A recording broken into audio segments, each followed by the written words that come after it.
Hi ನಮಸ್ತೆ ಎಲ್ರಿಗೂ, ಹೇಗಿದ್ದೀರಾ? ವೆಲ್ಕಮ್ ಟು ಮನಸ್ಸು ಯೂಟ್ಯೂಬ್ ಚಾನಲ್. ಮನಸ್ಸು ಯೂಟ್ಯೂಬ್ ಚಾನಲ್ನ ಮತ್ತೊಂದು ವಿಡಿಯೋಗೆ ಸ್ವಾಗತ. ನಾನಿವತ್ತು ನಿಮಗೆ ತಿಳಿಸೋಕೆ ಬಂದಿರೋ ವಿಷಯ ಏನಪ್ಪ ಅಂದರೆ 2026ರ ಜುಲೈ ತಿಂಗಳಿನಲ್ಲಿ ಬುಧನು ಹಿಮ್ಮುಖ ಸಂಚಾರವನ್ನು ಮಾಡಲಿದ್ದಾನೆ.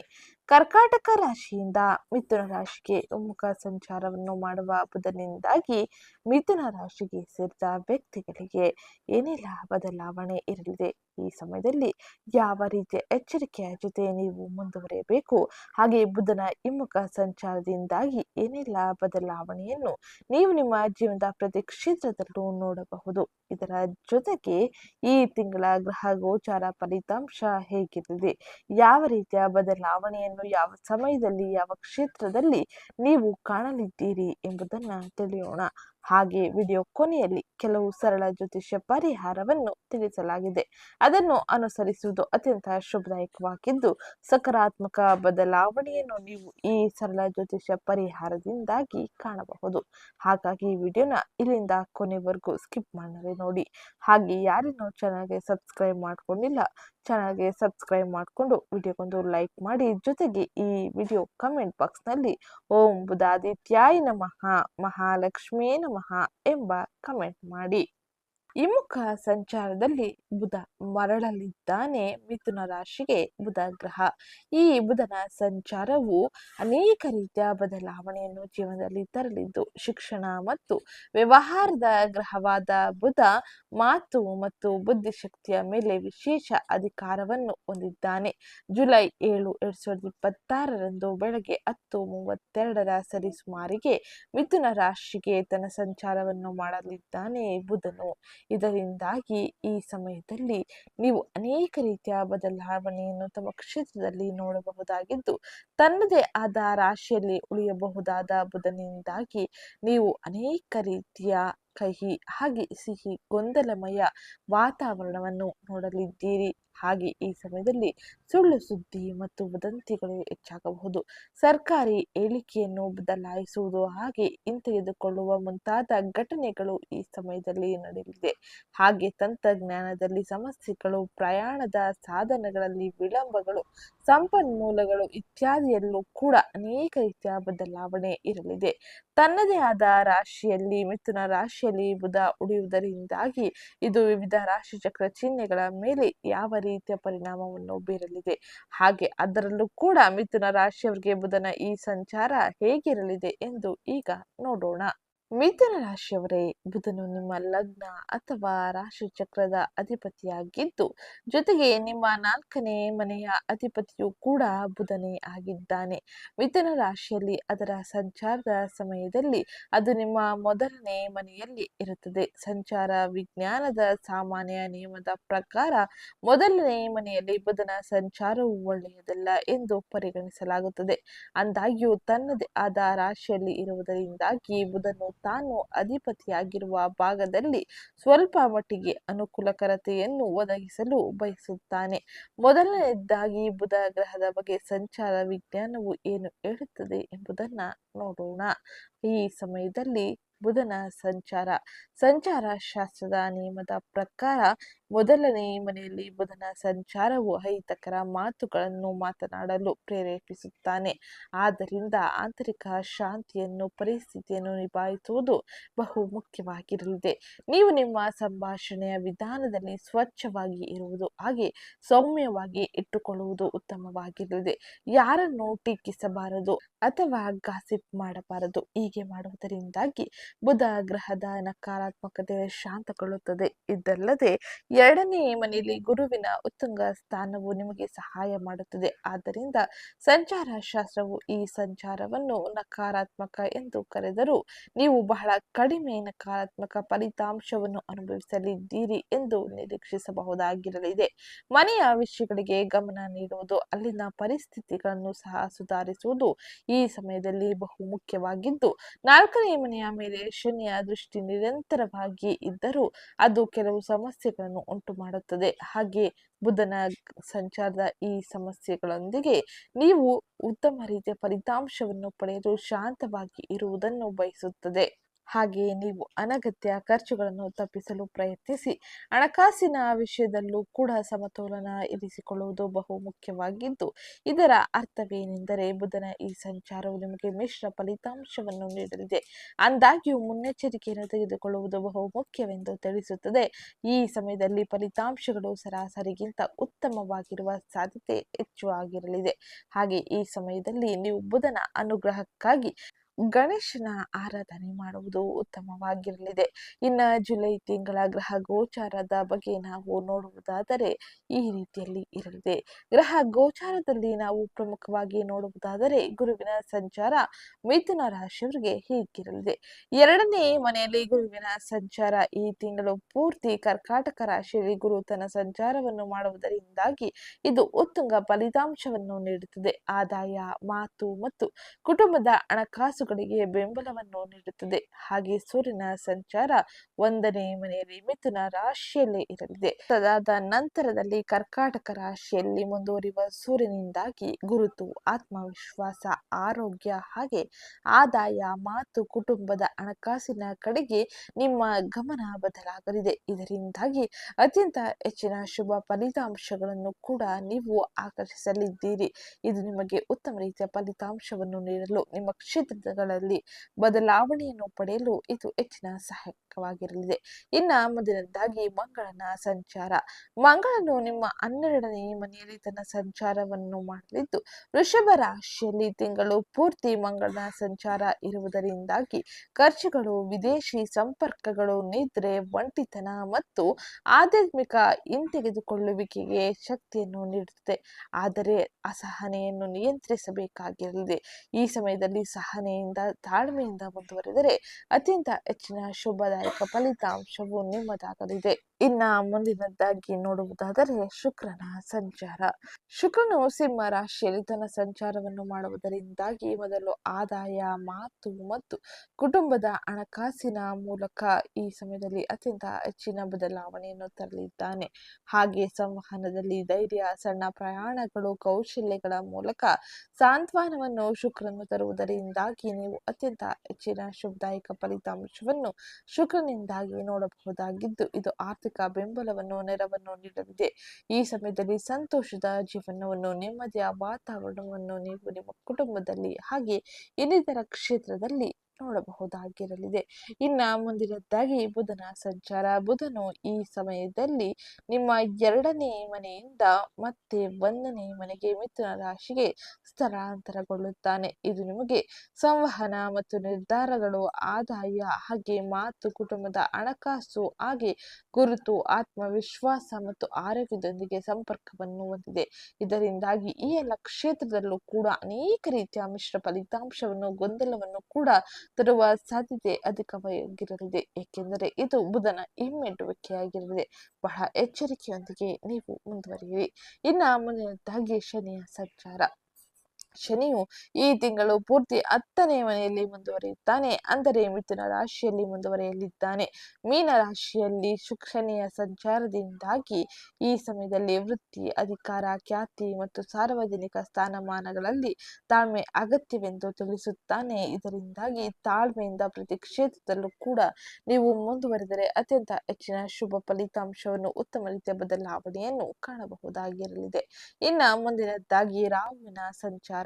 ರಾಹು 9ನೇ ಮನೆಯಲ್ಲಿ ಕುಂಭ ರಾಶಿಯಲ್ಲಿ ಈ ತಿಂಗಳು ಪೂರ್ತಿ ತನ್ನ ಸಂಚಾರವನ್ನು ಮಾಡಲಿದ್ದಾನೆ. ರಾಹುವಿನ ಈ ಸಂಚಾರದ ಪರಿಣಾಮವು ಅದೃಷ್ಟ, ತಂದೆ, ಗುರುತುಗಳು, ಧರ್ಮ, ದೀರ್ಘ ಪ್ರಯಾಣಗಳ ಮೂಲಕ ಅಸಾಮಾನ್ಯ ಅವಕಾಶಗಳನ್ನು ತರಲಿದ್ದಾನೆ. ಹಾಗೆ ಆಸೆಗಳನ್ನು ಉದ್ಭವಿಸಲಿದ್ದಾನೆ. ಆಸೆಗಳ ಜೊತೆಗೆ ಮುಂದುವರಿಯಬೇಡಿ. ಈ ಸಮಯದಲ್ಲಿ ಸರಿಯಾದ ಮಾರ್ಗಗಳ ಜೊತೆಗೆ ಮುಂದುವರಿಯಿರಿ. ಉತ್ತಮ ರೀತಿಯ ಫಲಿತಾಂಶವನ್ನು ನಿಮ್ಮದಾಗಿಸಿಕೊಳ್ಳಿ. ಇನ್ನ ಮುಂದಿನದ್ದಾಗಿ ಕೇತುವಿನ ಸಂಚಾರ. ಕೇತು 3ನೇ ಮನೆಯಲ್ಲಿ ಸಿಂಹ ರಾಶಿಯಲ್ಲಿ ಮುಂದುವರಿಯುತ್ತಾನೆ. ಇದರಿಂದಾಗಿ ಸಂವಹನ, ಧೈರ್ಯ, ಸಣ್ಣ ಪ್ರಯಾಣಗಳು, ಕೌಶಲ್ಯಗಳಲ್ಲಿ ನಿರ್ಲಿಪ್ತತೆ ಹಾಗೆ ಅನಿಶ್ಚಿತತೆಯನ್ನು ಉಂಟು ಮಾಡಬಹುದು. ಹಾಗಾಗಿ ಈ ಸಮಯದಲ್ಲಿ ನೀವು ತಾಳ್ಮೆ, ಜಾಣ್ಮೆಯಿಂದ ಮುಂದುವರೆದರೆ ಉತ್ತಮ ರೀತಿಯ ಫಲಿತಾಂಶ ನಿಮ್ಮದಾಗಲಿದೆ. ಹಾಗೆ ಇದು ಗ್ರಹ ಗೋಚಾರ ಫಲಿತಾಂಶವಾಗಿರಲಿದೆ. ಜುಲೈ ತಿಂಗಳಿನಲ್ಲಿ ಅನೇಕ ಗ್ರಹ ಸಂಚಾರದಿಂದಾಗಿ ಅನೇಕ ರೀತಿಯ ಗೊಂದಲಮಯ ವಾತಾವರಣವನ್ನು ಕೂಡ ನೋಡಲಿದ್ದೀರಿ. ಗೊಂದಲದ ವಾತಾವರಣದಿಂದಾಗಿ ಹೊರಬರಲು ನೀವು ಹಿರಿಯರ ಅಥವಾ ನಿಮ್ಮ ತಜ್ಞರ ಸಲಹೆಯನ್ನು ಪಡೆಯಿರಿ. ಇದು ನಿಮಗೆ ಉತ್ತಮ ರೀತಿಯ ಫಲಿತಾಂಶವನ್ನು ತರಲಿದೆ. ಇನ್ನು ಈ ಎಲ್ಲ ಗ್ರಹ ಗೋಚಾರ ಫಲಿತಾಂಶ ವೃತ್ತಿ, ವ್ಯವಹಾರ, ಆರ್ಥಿಕತೆ, ಆರೋಗ್ಯ, ಶಿಕ್ಷಣ, ಕುಟುಂಬದ ಮೇಲೆ ಯಾವ ರೀತಿ ಪರಿಣಾಮವನ್ನು ಬೀರಲಿದೆ, ಯಾವ ರೀತಿಯ ಎಚ್ಚರಿಕೆ ಕ್ರಮ ಜೊತೆಗೆ ನೀವು ಮುಂದುವರಿಯಬೇಕು ಎಂಬುದನ್ನ ಈಗ ವಿವರವಾಗಿ ತಿಳಿಯೋಣ. ಅದಕ್ಕಿಂತ ಮುಂಚೆ ಯಾರಿನ್ನೂ ಚಾನಲ್ಗೆ ಸಬ್ಸ್ಕ್ರೈಬ್ ಮಾಡ್ಕೊಂಡಿಲ್ಲ, ಚಾನಲ್ಗೆ ಸಬ್ಸ್ಕ್ರೈಬ್ ಮಾಡ್ಕೊಳ್ಳಿ. ಹಾಗೆ ಇವತ್ತಿನ ವಿಡಿಯೋ ಕಮೆಂಟ್ ಬಾಕ್ಸ್ನಲ್ಲಿ ಓಂ ಬುಧಾದಿತ್ಯಾಯ ನಮಃ, ಮಹಾಲಕ್ಷ್ಮೀ ನಮಃ ಎಂಬ ಕಮೆಂಟ್ ಮಾಡಿ.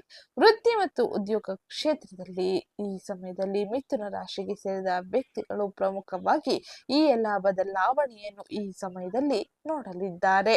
ನೀವು ಎಷ್ಟು ಎಚ್ಚರಿಕೆಯಿಂದ ಮಾತನಾಡುತ್ತೀರಿ ಮತ್ತು ಮಾತುಕತೆ ನಡೆಸುವಲ್ಲಿ ಯಾವ ರೀತಿಯಲ್ಲಿ ಇರಲಿದ್ದೀರಿ, ವೃತ್ತಿ ಜೀವನದ ಪ್ರಗತಿಯನ್ನು ಇದು ಅವಲಂಬಿಸಿದೆ.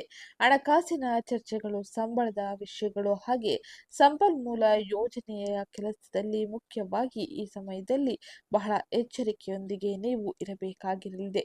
ತಿಂಗಳ ದ್ವಿತೀಯಾರ್ಧವು ಹೆಚ್ಚು ನಿರ್ಣಾಯಕವಾಗಿದ್ದು, ಏಕೆಂದರೆ ಸೂರ್ಯನು ಕರ್ಕಾಟಕ ರಾಶಿಯಿಂದ ಉತ್ತುಂಗದಲ್ಲಿ ಇರಲಿದ್ದಾನೆ, ಗುರುವಿನ ಜೊತೆ ಸೇರುತ್ತಾನೆ. ಮಿಥುನ ರಾಶಿಯವರಿಗೆ ಇದು 2ನೇ ಮನೆಯ ಸಕ್ರಿಯತೆಯಾಗಿರಲಿದೆ. ಆದ್ದರಿಂದ ಆದಾಯ, ಮಾತು, ಕುಟುಂಬದ ಹಣಕಾಸಿನೊಂದಿಗೆ ಸಂಬಂಧವನ್ನು ಇದು ನಿರ್ಧರಿಸುತ್ತದೆ. ವೃತ್ತಿಯಲ್ಲಿ ನಿರ್ಧಾರಗಳನ್ನು ತೆಗೆದುಕೊಳ್ಳುವಾಗ ಬಹಳ ಎಚ್ಚರಿಕೆಯೊಂದಿಗೆ, ತಾಳ್ಮೆಯೊಂದಿಗೆ ಯೋಚಿಸಿ ಮುಂದುವರಿಯಬೇಕಾಗಿರಲಿದೆ. ಇನ್ನು 12ನೇ ಮನೆಯಲ್ಲಿ ಮಂಗಳನು ಧೈರ್ಯ ಮತ್ತು ವೇಗವನ್ನು ನೀಡುತ್ತಾನೆ. ಹಾಗೆ ಇದು ಹಿರಿಯ ಕ್ಲೈಂಟ್ಗಳು, ಸಹೋದ್ಯೋಗಿಗಳೊಂದಿಗೆ ಕಠಿಣ ಮಾತುಗಳನ್ನು ತಪ್ಪಿಸಬೇಕೆಂದು ತಿಳಿಸುತ್ತದೆ. 10ನೇ ಮನೆಯಲ್ಲಿ ಶನಿಯ ಸ್ಥಾನವು ಕೆಲವು ಫಲಿತಾಂಶವನ್ನು ವಿಳಂಬಗೊಳಿಸಬಹುದು, ಆದರೆ ಈ ಸಮಯದಲ್ಲಿ ನೀವು ಹೆಚ್ಚು ಪ್ರಬುದ್ಧ ಕೆಲಸದಲ್ಲಿ ಮಾದರಿಯನ್ನು ನಿರ್ವಹಿಸಲಿದ್ದೀರಿ. ಇದು ನಿಮಗೆ ಅತ್ಯಂತ ಹೆಚ್ಚಿನ ಶುಭದಾಯಕ ಫಲಿತಾಂಶವನ್ನು ನೀಡಲಿದೆ. ಇದು ಜುಲೈ ತಿಂಗಳಿನಲ್ಲಿ ಮಿಥುನ ರಾಶಿಯವರು ಪ್ರಮುಖವಾಗಿ ನೋಡುವ ಬದಲಾವಣೆಯಾಗಿದ್ದು, ಇನ್ನು ಮುಂದಿನದಾಗಿ ಹಣಕಾಸಿನ ವಿಷಯದಲ್ಲಿ ಏನೆಲ್ಲ ಬದಲಾವಣೆಯನ್ನು ನೀವು ಕಾಣಲಿದ್ದೀರಿ ಎಂಬುದನ್ನ ಈಗ ತಿಳಿಯೋಣ. ಹಣಕಾಸಿಗೆ ಸಂಬಂಧಿಸಿದಂತೆ ಪ್ರಯಾಣ, ಆರೋಗ್ಯ, ದಾನ, ವಿದೇಶಿ ಸಂಪರ್ಕಗಳು ಹಾಗೆ ನಿದ್ರೆಗೆ ಸಂಬಂಧಿಸಿದ ಜೀವನ ಶೈಲಿಯ ಅಸಮತೋಲನದಿಂದಾಗಿ ವೆಚ್ಚಗಳು ಹೆಚ್ಚಾಗಬಹುದು. ಗುರುವು ರಕ್ಷಣೆ ಮತ್ತು ಉತ್ತಮ ತೀರ್ಪನ್ನು ತರುತ್ತಾನೆ. ವಿಶೇಷವಾಗಿ 2ನೇ ಮನೆಗೆ ಸಂಬಂಧಿಸಿದ ವಿಷಯಗಳಲ್ಲಿ ಸ್ಥಿರವಾದ ಕೆಲಸದ ಮೂಲಕ ಆದಾಯವು ಸುಧಾರಿಸಬಹುದು, ಆದರೆ ಖರ್ಚುಗಳನ್ನು ಬರೆದಿಟ್ಟುಕೊಂಡು ನಿಯಂತ್ರಣದಲ್ಲಿ ಇಟ್ಟುಕೊಳ್ಳಲು ಪ್ರಯತ್ನಿಸಿ. ಇದರಿಂದಾಗಿ ಮಿಥುನ ರಾಶಿಯವರು ಹಣಕಾಸಿನ ವ್ಯವಹಾರಗಳನ್ನು ಸುಗಮವಾಗಿ ಉತ್ತಮ ರೀತಿಯಲ್ಲಿ ಮಾಡಬಹುದಾಗಿರುತ್ತದೆ. ಪುರಾವೆಗಳಿಲ್ಲದೆ, ಊಹಾತ್ಮಕ ನಿರ್ಧಾರಗಳಿಲ್ಲದೆ ಹಾಗೆ ಭಾವನಾತ್ಮಕ ಖರೀದಿಗಳಿಗೆ ಸಾಲ ಮಾಡದೆ ಈ ಸಮಯದಲ್ಲಿ ಬಹು ಮುಖ್ಯವಾಗಿ ಎಚ್ಚರಿಕೆಯಿಂದ ಮುಂದುವರಿಯಬೇಕೆಂದು ಇಲ್ಲಿ ಗ್ರಹ ಸಂಚಾರವು ತಿಳಿಸಲಿದೆ. ನೀವು ಆಸ್ತಿ, ವಾಹನ, ಶಿಕ್ಷಣ, ಪ್ರಯಾಣ ಮತ್ತು ವ್ಯಾಪಾರ ಹೂಡಿಕೆಯನ್ನು ಯೋಜಿಸುತ್ತಿದ್ದರೆ ಈ ಸಮಯದಲ್ಲಿ ನೀವು ತಜ್ಞರ ಸಲಹೆಗಾರರ ಸಲಹೆಯನ್ನು ಪಡೆಯುವುದು ಬಹು ಮುಖ್ಯವಾಗಿರಲಿದೆ. ಇದು ಹಣಕಾಸಿನಲ್ಲಿ ಬಹು ಮುಖ್ಯವಾಗಿ ನೀವು ತೆಗೆದುಕೊಳ್ಳಬೇಕಾದ ಎಚ್ಚರಿಕೆ ಕ್ರಮವಾಗಿದ್ದು, ಇನ್ನು ಮುಂದಿನದಾಗಿ ಆರೋಗ್ಯಕ್ಕೆ ಸಂಬಂಧಿಸಿದಂತೆ ಮಿಥುನ ರಾಶಿಗೆ ಸೇರಿದ ವ್ಯಕ್ತಿಗಳು ಏನೆಲ್ಲ ಬದಲಾವಣೆಯನ್ನು ಈ ಪ್ರಸ್ತುತ ಸಮಯದಲ್ಲಿ ಕಾಣಲಿದ್ದಾರೆ ಎಂದು ನೋಡೋಣ. ಆರೋಗ್ಯಕ್ಕೆ ಸಂಬಂಧಿಸಿದಂತೆ ಮೊಣಕಾಲು ನೋವು, ಮೂಳೆಗಳು, ಬೆನ್ನು ನೋವು ಹಾಗೆ ಕೆಲಸದ ಒತ್ತಡದಿಂದ ಎಚ್ಚರಿಕೆಯಿಂದ ಇರಬೇಕಾಗಿರಲಿದೆ. ಮಂಗಳನ ಶಾಖ ಕಿರಿಕಿರಿ ಚಟಪಟಿಕೆಯನ್ನು ಹೆಚ್ಚಿಸುವ ಸಾಧ್ಯತೆ ಇರಲಿದೆ.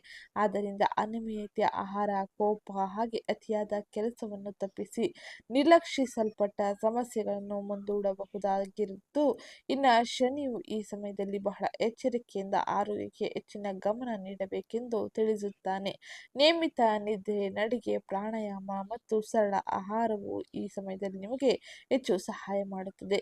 ನಿಮಗೆ ಈಗಾಗಲೇ ದೀರ್ಘಕಾಲದ ಆರೋಗ್ಯ ಸಮಸ್ಯೆ ಇದ್ದರೆ ತಡ ಮಾಡದೆ ವೈದ್ಯರ ಸಲಹೆಯನ್ನು ಪಡೆಯುವುದು ಹಾಗೆ ವೈದ್ಯರಿಂದ ಉತ್ತಮ ಸಲಹೆಯು ನಿಮಗೆ ಉತ್ತಮ ರೀತಿಯ ಬದಲಾವಣೆಯನ್ನು ಆರೋಗ್ಯದಲ್ಲಿ ತರಲಿದೆ. ಹಾಗೆ ಈ ಸಮಯದಲ್ಲಿ ವಾಕಿಂಗ್, ಯೋಗ, ಧ್ಯಾನ ಇನ್ನಿತರ ಚಟುವಟಿಕೆಗಳನ್ನು ಅಳವಡಿಸಿಕೊಳ್ಳಿ. ಇದರಿಂದಾಗಿ ಆರೋಗ್ಯದಲ್ಲಿ ಉತ್ತಮ ರೀತಿಯ ಬದಲಾವಣೆಯನ್ನು, ಚೇತರಿಕೆಯನ್ನು ಕಾಣಲು ಇದು ಸಹಕಾರಿಯಾಗಿರಲಿದೆ. ಇನ್ನು ಮುಂದಿನದಾಗಿ ಕುಟುಂಬ ಮತ್ತು ವೈಯಕ್ತಿಕ ಸಂಬಂಧಗಳಿಗೆ ಸಂಬಂಧಿಸಿದಂತೆ ಈ ಸಮಯದಲ್ಲಿ ಏನೆಲ್ಲ ಬದಲಾವಣೆಗಳು ಇರಲಿದೆ ಎಂದು ತಿಳಿಯೋಣ. ಅದಕ್ಕಿಂತ ಮುಂಚೆ ಯಾರಿನ್ನೂ ಚಾನಲ್ಗೆ ಸಬ್ಸ್ಕ್ರೈಬ್ ಮಾಡ್ಕೊಂಡಿಲ್ಲ, ಚಾನಲ್ಗೆ ಸಬ್ಸ್ಕ್ರೈಬ್ ಮಾಡ್ಕೊಳ್ಳಿ, ವಿಡಿಯೋಗೊಂದು ಲೈಕ್ ಮಾಡೋದನ್ನ ಮರಿಬೇಡಿ. ಕೌಟುಂಬಿಕ ಚರ್ಚೆಗಳು ತೀಕ್ಷ್ಣವಾಗಬಹುದು, ಆದ್ದರಿಂದ ಪದಗಳಲ್ಲಿ ಎಚ್ಚರಿಕೆ ಇರಲಿ. ಶುಕ್ರನು ಈ ಸಮಯದಲ್ಲಿ ರಾಶಿಚಕ್ರ ಬದಲಾಯಿಸುವುದರಿಂದಾಗಿ ಹಾಗೆ ಭಾವನಾತ್ಮಕ ಉಷ್ಣತೆಯನ್ನು ಸುಧಾರಿಸುವುದು ಬಹುಮುಖ್ಯವಾಗಿರಲಿದೆ. ಆದರೆ 3ನೇ ಮನೆಯಲ್ಲಿ ಕೇತುವಿನ ಸಂವಹನ, ಧೈರ್ಯ, ಸಣ್ಣ ಪ್ರಯಾಣಗಳು, ಕೌಶಲ್ಯ ಸಂಬಂಧಿತ ವಿಷಯಗಳಲ್ಲಿ ದೂರ ಅಥವಾ ಗೊಂದಲವನ್ನು ಕೂಡ ಉಂಟು ಮಾಡಬಹುದು. ಮೃದುವಾಗಿ ಮಾತನಾಡಿ, ಪ್ರತಿಯೊಂದು ಸಣ್ಣ ವಿಷಯಗಳನ್ನು ಕೂಡ ಚರ್ಚೆಯಾಗಿ ಪರಿವರ್ತಿಸಬೇಡಿ. ಇದರಿಂದಾಗಿ ಆಗುವ ಅನೇಕ ರೀತಿಯ ಸಮಸ್ಯೆಗಳನ್ನು ಕೂಡ ದೂರ ಮಾಡಬಹುದಾಗಿರುತ್ತದೆ. ನೀವು ಮೊದಲು ಆಲಿಸಿ ನಂತರ ಪ್ರತಿಕ್ರಿಯಿಸಿ. ವೈಯಕ್ತಿಕ ಕೌಟುಂಬಿಕ ಸಾಮರಸ್ಯವನ್ನು ಸುಧಾರಿಸಲು ತಾಳ್ಮೆಯಿಂದ ವರ್ತಿಸುವುದು ಬಹು ಮುಖ್ಯವಾಗಿರಲಿದೆ. ಇನ್ನು ಮುಂದಿನದ್ದಾಗಿ ವ್ಯಾಪಾರ, ಸ್ವ ಉದ್ಯೋಗವನ್ನು ಮಾಡುತ್ತಿರುವ ಮಿಥುನ ರಾಶಿಗೆ ಸೇರಿದ ವ್ಯಕ್ತಿಗಳಿಗೆ ಈ ಪ್ರಸ್ತುತ ಸಮಯ ಹೇಗಿರಲಿದೆ ಎಂದು ಈಗ ತಿಳಿಯೋಣ. ಸ್ವ ಉದ್ಯೋಗ, ವ್ಯಾಪಾರ, ವ್ಯವಹಾರದಲ್ಲಿ ಇರುವಂತಹ ಮಿಥುನ ರಾಶಿಗೆ ಸೇರಿದ ಜನರಿಗೆ ಈ ಸಮಯದಲ್ಲಿ ಬಹಳ ಅವಕಾಶಗಳು ಸಿಗಲಿದೆ. ಗುರುವು ಆದಾಯ, ಮಾತು ಮತ್ತು ಕುಟುಂಬದ ಹಣಕಾಸಿನ ಮೂಲಕ ಬೆಳವಣಿಗೆಯನ್ನು ಬೆಂಬಲಿಸುತ್ತಾನೆ. ಹಾಗೆ ಬುಧನ ಸಂಚಾರ ಚಲನೆಯು ಚರ್ಚೆಗಳು, ಕಾಗದ ಪತ್ರಗಳು ಮತ್ತು ಮಾತುಕತೆಯನ್ನು ಸುಧಾರಿಸುತ್ತದೆ. ನಿಮ್ಮ ಕ್ಷೇತ್ರವನ್ನು ಅವಲಂಬಿಸಿದ ಹೊಸ ಗ್ರಾಹಕರ ಸಂಪರ್ಕಗಳನ್ನು ಹೆಚ್ಚಿಸುತ್ತಾನೆ. ಪ್ರಯಾಣ, ಆನ್ಲೈನ್ ಸಂವಹನಗಳ ಮೂಲಕ ನೀವು ಉತ್ತಮ ರೀತಿಯ ವ್ಯವಹಾರವನ್ನು ಕೂಡ ನಿರ್ಮಿಸಬಹುದಾಗಿರಲಿದೆ. ಭಾವನೆ ಅಥವಾ ಒತ್ತಡದ ಮೇಲೆ ಮಾತ್ರ ವಿಸ್ತರಿಸಬೇಡಿ. ಮಂಗಳನು ಈ ಸಮಯದಲ್ಲಿ ನಿಮಗೆ ಆತ್ಮವಿಶ್ವಾಸವನ್ನು ನೀಡುತ್ತಾನೆ. ಶನಿಯು ದಸ್ತಮೇಜೀಕರಣ, ಬಜೆಟ್ ನಿಯಂತ್ರಣ, ತಾಳ್ಮೆಯನ್ನು ಕೇಳುತ್ತಾನೆ. ನಿರ್ಧಾರಗಳನ್ನು ಸರಿಯಾಗಿ ತೆಗೆದುಕೊಳ್ಳಬೇಕೆಂದು ತಿಳಿಸುತ್ತಾನೆ. ರಿಯಲ್ ಎಸ್ಟೇಟ್, ಶಿಕ್ಷಣ, ಸಲಹಾ, ಸಂವಹನ, ತಾಂತ್ರಿಕ ಕೆಲಸದಲ್ಲಿ, ವ್ಯಾಪಾರ, ವ್ಯವಹಾರ, ಸೇವಾ ಆಧಾರಿತ ಚಟುವಟಿಕೆಗಳಲ್ಲಿ ಈ ಸಮಯದಲ್ಲಿ ನೀವು ಪ್ರಗತಿಯನ್ನು ಕೂಡ ಕಾಣಬಹುದಾಗಿರಲಿದೆ. ಇನ್ನು ಮುಂದಿನದಾಗಿ ಶಿಕ್ಷಣ ಕ್ಷೇತ್ರಕ್ಕೆ ಸಂಬಂಧಿಸಿದಂತೆ ವಿದ್ಯಾರ್ಥಿಗಳು ಯಾವ ರೀತಿಯ ಪ್ರಮುಖ ಬದಲಾವಣೆಯನ್ನು ಕಾಣಲಿದ್ದಾರೆ ಎಂದು ತಿಳಿಯೋಣ. ವಿದ್ಯಾರ್ಥಿಗಳಿಗೆ ಈ ಸಮಯದಲ್ಲಿ ಗ್ರಹ ಗೋಚಾರ ಫಲಿತಾಂಶ ಹೀಗಿರಲಿದ್ದು, ಬರವಣಿಗೆ, ಭಾಷೆಗಳು, ಸಂವಹನ, ಸ್ಪರ್ಧಾತ್ಮಕ ಸಿದ್ಧತೆ ಮತ್ತು ಕೌಶಲ್ಯ ಕಲಿಕೆಗೆ ಉತ್ತಮ ಸಮಯ ಇದಾಗಿರಲಿದೆ. ಬುಧನ ಚಲನೆಯು ಪರಿಷ್ಕರಣೆ, ಚರ್ಚೆ, ಲಿಖಿತ ಅಭ್ಯಾಸಗಳ ಮೂಲಕ ಕಲಿಕೆಗೆ ಸಹಾಯ ಮಾಡುತ್ತದೆ. ಸ್ಪರ್ಧಾತ್ಮಕ ಪರೀಕ್ಷೆಗಳಿಗೆ ತಯಾರಿ ನಡೆಸುತ್ತಿರುವ ವಿದ್ಯಾರ್ಥಿಗಳು ನಿಗದಿತ ವೇಳಾಪಟ್ಟಿಯನ್ನು ಕಾಯ್ದುಕೊಳ್ಳುವುದು ಬಹು ಮುಖ್ಯವಾಗಿದ್ದು, ಇತರರೊಂದಿಗೆ ಹೋಲಿಕೆ ಮಾಡುವುದನ್ನು ತಪ್ಪಿಸಿ ಒಂದೊಂದೇ ವಿಷಯವನ್ನು ಪೂರ್ಣಗೊಳಿಸಿ ನಂತರ ಮುಂದುವರಿಯಿರಿ. ಹಾಗೆ ಶಿಕ್ಷಕರು, ಹಿರಿಯರು ಹಾಗೆ ಮಾರ್ಗದರ್ಶಕರ ಮಾತುಗಳನ್ನು ಆಲಿಸುವುದು ನಿಮಗೆ ತುಂಬಾ ಉಪಯುಕ್ತಕರವಾಗಿರಲಿದೆ. ಇದು ಶಿಕ್ಷಣ ಕ್ಷೇತ್ರದಲ್ಲಿ ಪ್ರಮುಖವಾಗಿ ನೀವು ವಹಿಸಬೇಕಾದ ಎಚ್ಚರಿಕೆ ಕ್ರಮವಾಗಿದ್ದು, ಇದನ್ನು ಅನುಸರಿಸುವುದರಿಂದಾಗಿ ಉತ್ತಮ ಅಂಕ ಗಳಿಕೆ ಹಾಗೆ ಉತ್ತಮ ರೀತಿಯ ಗೌರವ ಸ್ಥಾನಮಾನವನ್ನು ನೀವು ಪಡೆಯಬಹುದಾಗಿರಲಿದೆ. ಇದು ಶಿಕ್ಷಣ ಕ್ಷೇತ್ರಕ್ಕೆ ಸಂಬಂಧಿಸಿದಂತೆ ನೀವು ನೋಡುವ ಬದಲಾವಣೆಗಳಾಗಿದ್ದು, ಇನ್ನು ಜುಲೈ ತಿಂಗಳ ಗ್ರಹ ಗೋಚಾರ ಫಲಿತಾಂಶ ಹೀಗಿದೆ. ಹಾಗೆ ಈ ಎಲ್ಲ ಬದಲಾವಣೆಯನ್ನು ನೀವು ನಿಮ್ಮ ಜೀವನದಲ್ಲಿ ಮಾಡಿಕೊಳ್ಳಲಿದ್ದೀರಿ. ಹಾಗೆ ಎಚ್ಚರಿಕೆ ಈ ಸಮಯದಲ್ಲಿ ಅತಿ ಅವಶ್ಯಕವಾಗಿರಲಿದೆ. ಬುಧನ ಹಿಮ್ಮೆಟ್ಟುವಿಕೆಯಿಂದಾಗಿ ಅನೇಕ ಕ್ಷೇತ್ರದಲ್ಲಿ ಗೊಂದಲ, ಮಿಶ್ರ ಫಲಿತಾಂಶವನ್ನು ಕೂಡ ನೀವು ಕಾಣಲಿದ್ದೀರಿ. ಇನ್ನು ಈ ಸಮಯದಲ್ಲಿ ಈ ಕೆಲ ಸರಳ ಜ್ಯೋತಿಷ್ಯ ಪರಿಹಾರವನ್ನು ತಪ್ಪದೆ ಅನುಸರಿಸಿ. ಈ ತಿಂಗಳು ಒತ್ತಡವನ್ನು ಕಡಿಮೆ ಮಾಡಲು ಗುರು, ಶನಿ ಹಾಗೆ ಇತರ ಗ್ರಹಗಳ ಅನುಕೂಲಕರ ಫಲಿತಾಂಶವನ್ನು ಬಲಪಡಿಸಲು ಈ ಸರಳ ಜ್ಯೋತಿಷ್ಯ ಪರಿಹಾರ ಹೆಚ್ಚು ಅನುಕೂಲಕರವಾಗಿರಲಿದೆ. ಮೊದಲನೇದಾಗಿ ಆರ್ಥಿಕ ಸ್ಥಿರತೆಯನ್ನು ಕಾಪಾಡಿಕೊಳ್ಳಲು ಗುರುವಾರದಂದು ವಿಷ್ಣು ಸಹಸ್ರನಾಮವನ್ನು ಓದಿ ಅಥವಾ ಆಲಿಸಿ, ನಾರಾಯಣನನ್ನು ಪೂಜಿಸಿ. ಇದು ನಿಮಗೆ ಉತ್ತಮವಾಗಿರಲಿದೆ. ಹಾಗೆ ಎರಡನೇದಾಗಿ ದುಡುಕಿನ ಖರ್ಚುಗಳನ್ನು ತಪ್ಪಿಸಿ. ಹಾಗೆ ಶನಿವಾರದಂದು ಅಗತ್ಯವಿರುವವರಿಗೆ ಆಹಾರ ಅಥವಾ ಔಷಧಿಯನ್ನು ದಾನ ಮಾಡಿ. ಇದು ನಿಮಗೆ ಶುಭದಾಯಕವಾಗಿರಲಿದೆ. ಹಾಗೆ ಮನೆಯ ಸಾಮರಸ್ಯಕ್ಕಾಗಿ ಶುಕ್ರವಾರದಂದು ಲಕ್ಷ್ಮೀ ದೇವಿಗೆ ಬಿಳಿ ಹೂವುಗಳನ್ನು ಅರ್ಪಿಸಿ. ಹಾಗೆ ಈ ಸಮಯದಲ್ಲಿ ಶುಕ್ರನ ಅನುಗ್ರಹ ಪಡೆಯಲು ಲಕ್ಷ್ಮೀ ದೇವರ ಆರಾಧನೆಯನ್ನು ಮಾಡುವುದು ಶುಭದಾಯಕವಾಗಿರಲಿದೆ. ಇದು ಇವತ್ತಿನ ವಿಡಿಯೋ ಆಗಿತ್ತು. ವಿಡಿಯೋ ಇಷ್ಟ ಆಗಿದ್ದಲ್ಲಿ ವಿಡಿಯೋಗೊಂದು ಲೈಕ್ ಮಾಡಿ, ಚಾನಲ್ಗೆ ಸಬ್ಸ್ಕ್ರೈಬ್ ಮಾಡ್ಕೊಳ್ಳೋದನ್ನ ಮರಿಬೇಡಿ. ಮಿಥುನ ರಾಶಿಯವರ ಕೆಲ ಸರಳ ಪ್ರಶ್ನೆಗಳಲ್ಲಿ ಇವತ್ತಿನ ಪ್ರಶ್ನೆಗೆ ಉತ್ತರ ಇದಾಗಿರಲಿದೆ. ಜುಲೈ ತಿಂಗಳು ಈ ಮಿಥುನ ರಾಶಿಯವರಿಗೆ ಯಾವ ರೀತಿಯಲ್ಲಿ ಇರಲಿದೆ? ಜುಲೈ 2026 ನಿಮಗೆ ಒಂದಿಷ್ಟು ಮಿಶ್ರ ಫಲಿತಾಂಶವನ್ನು ತರಲಿದೆ. 2ನೇ ಮನೆಯಲ್ಲಿ ಗುರುವು ಆದಾಯ, ಮಾತು, ಕುಟುಂಬದ ಹಣಕಾಸಿನ ಪ್ರಮುಖ ವಿಷಯಗಳನ್ನು ರಕ್ಷಿಸುತ್ತಾನೆ. ಆದರೆ 12ನೇ ಮನೆಯಲ್ಲಿ ಮಂಗಳನು ನಿಮ್ಮನ್ನು ಕ್ರಿಯಾಶೀಲತೆಗಾಗಿ ಹಾಗೆ ಕೆಲವೊಮ್ಮೆ ತಾಳ್ಮೆಯಿಂದಾಗಿ ನಡೆದುಕೊಳ್ಳಬೇಕೆಂದು ತಿಳಿಸುತ್ತಾನೆ. ಇದು ಇವತ್ತಿನ ಪ್ರಶ್ನೆಗೆ ಉತ್ತರವಾಗಿರಲಿದೆ. ಒಟ್ಟಾರೆ ಮಿಶ್ರ ಫಲಿತಾಂಶವನ್ನು ಕೂಡ ನೀವು ಈ ತಿಂಗಳಿನಲ್ಲಿ ನೋಡಲಿದ್ದೀರಿ. ಇದು ಇವತ್ತಿನ ವಿಡಿಯೋ ಆಗಿತ್ತು. ವಿಡಿಯೋ ಇಷ್ಟ ಆಗಿದ್ದಲ್ಲಿ ವಿಡಿಯೋಗೊಂದು ಲೈಕ್ ಮಾಡಿ, ಚಾನಲ್ಗೆ ಸಬ್ಸ್ಕ್ರೈಬ್ ಮಾಡ್ಕೊಳ್ಳೋದನ್ನ ಮರಿಬೇಡಿ. ಜೊತೆಗೆ ಈ ಸಮಯದಲ್ಲಿ ಗುರುವಿನ ಆರಾಧನೆ ಹಾಗೆ ಬುಧನ ಆರಾಧನೆ, ಗಣಪತಿಯ ಆರಾಧನೆ ಶುಭದಾಯಕವಾಗಿರಲಿ.